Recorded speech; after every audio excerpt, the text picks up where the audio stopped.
So if 1800s baseball fascinates you, there's not a lot of options that you have to learn more about it. You can go to the museums like the Baseball Hall of Fame. You can try and find the ballparks that used to stand there, and you could read a book or a Sabre biography, or if the spirit really moves you, research and write your own Sabre biography on a player of your choice. But there's no videos, there's no radio calls, there's very few live action shots. All we have really are just stage studio photography. So one way that you can go to honor these people, these pioneers, is to go find the spot where they're buried and pay your respects there.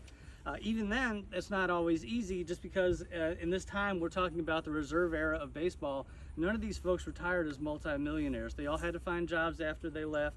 A lot of them did not have the best habits, and so they blew through their money or got sick and were left in potter's fields or left with unmarked unmarked graves.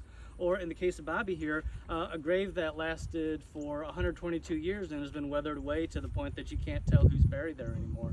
So the 19th Century Grave Marker Project, we're here to help make sure that these folks have a grave placement so that you can go and pay your respects. And it's our way to honor the folks who made baseball what it is.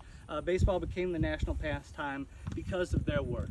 And so if it wasn't for them, baseball might not be what it is, and we all might, God forbid, have to watch golf to keep ourselves occupied. So, that brings us now. Or NASCAR. Or NASCAR, yeah. So that brings us now to Bobby Mathews, who's a Baltimore native. He is, in my opinion, one of the biggest survivors of the 19th century. If you've looked through baseball statistics in that era, you'll see, especially for pitchers, they put out statistics that look like video game numbers. There are hundreds, like 500-600 innings pitched, 40, 50, even 60 wins. And they keep up that pace for about 2 or 3 years, because the human arm only can do so much before it blows out. And if you need, remember that, there you go. Or Steven Strasburg. Yeah. So these guys put out incredible careers, but they only did it for a very short time. Some of Bobby's contemporaries, Will White. He won 40 games in 1882 and then 43 in 1883. His last season was 1886. Tommy Bond won 40 or more games from 1877 to 1879, and for all practical purposes, he was done by 1882. Matt Kilroy struck out 513 batters in 1886 and won 46 games in 1887, and he was basically done by 1890. So they had great years, and within 2 or 3 years at that, they were out of baseball entirely. And then we have Bobby Mathews. He started with the National Association in 1871 when he was a teenager, and he pitched all the way to 1887.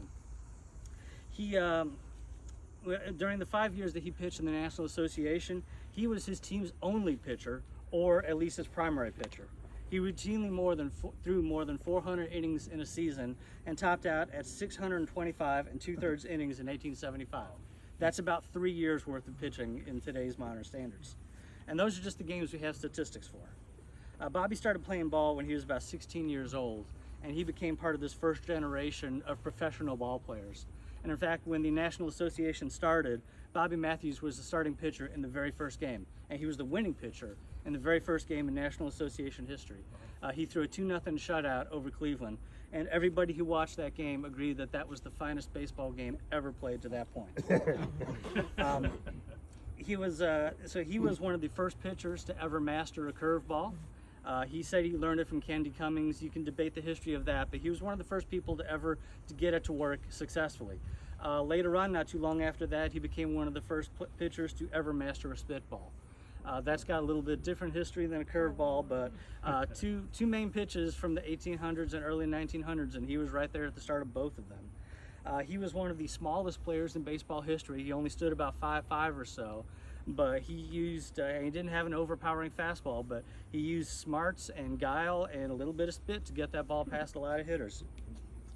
For several years during the formative years of the National League, he didn't play professional baseball, and if he did, he was not the ace pitcher. He had a few bad habits. We don't need to get into it all right now, but he was not. It was not uncommon for players of that era to have some bad habits, and it did get him kicked off 1 or 2 teams during his time.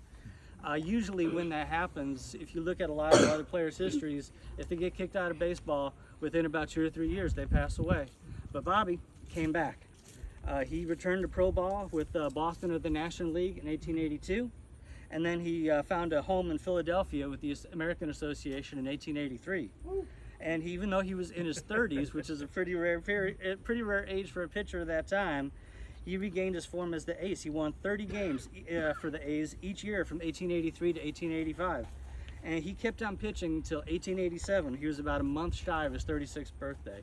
That is about Rich Hill era times 10 right now. And finally his arm gave up on him after then. But by the time that he retired, most of the first generation of professional ball players had long since retired, and more than a few of them had passed away. So he was a true survivor in every sense of the word. As it says here on his stone, if you include the National Association, the National League, and the American Association, Bobby Mathews won 297 games, 3 shy from the magic number that would pretty much guarantee you a trip to Cooperstown. It depends on what your definition of the Major League is. Major League Baseball only credits him with 166 wins because they don't include the National Association. So if, whatever your standards are, that's fine. But if you look at that, there's only one other pitcher in baseball history that won that many games and is not in the Hall of Fame, and that's Roger Clemens, and he's got plenty of issues on his own. Bobby Mathews died at the age of 46, which was still pretty young. Again, that is not uncommon for 19th century ball players.